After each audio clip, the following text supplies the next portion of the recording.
अजित पवारांना माझा आवाका काय तो कळेल. मुख्यमंत्र्यांच्या भेटीनंतर विजय शिवतारेंचं वक्तव्य. 2 दिवसात चर्चा करून निर्णय घेणार. तर शिवतारेंना युती धर्म पाळण्यास सांगितल्याची शिंदेंची माहिती.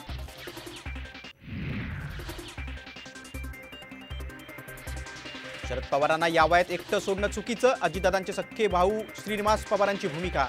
तर भावाच्या विरोधात भावाला उभं करण्याचा कुटील डाव. मिटकरींचा शरद पवार गटावर निशाण.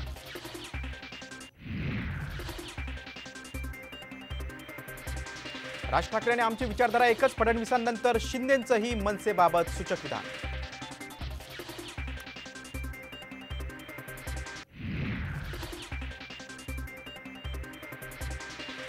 कोल्हापूरच्या बदल्यात सांगली ठाकरे गटाकडे राहील. राऊत यांचं वक्तव्य. तर ठाकरे गटानं आपला हट्ट सोडावा.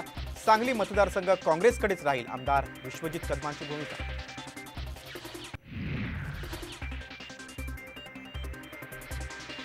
भाजपला तडीपार करणारे निवडणुकीनंतर स्वतःच तडीपार होणार. ठाकरेंच्या टीकेला एकनाथ शिंदेंचं उत्तर.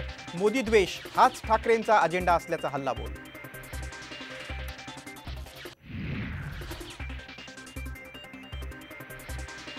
पक्ष फोडणाऱ्या देवेंद्र फडणवीसांना घर फोडण्याचा परवाना द्या. वसमतमधील सभेतून उद्धव ठाकरेंचा फडणवीसांवर हल्लाबोल.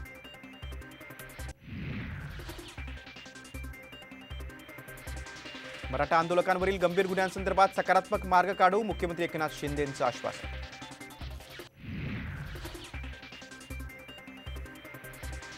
आणि मुंबईचे महापालिका आयुक्त इक्बाल सिंह चहल यांना पदावरून हटवलं. केंद्रीय निवडणूक आयोगाचे आदेश. अतिरिक्त आयुक्तांसह अधिकाऱ्यांच्याही बदल्या.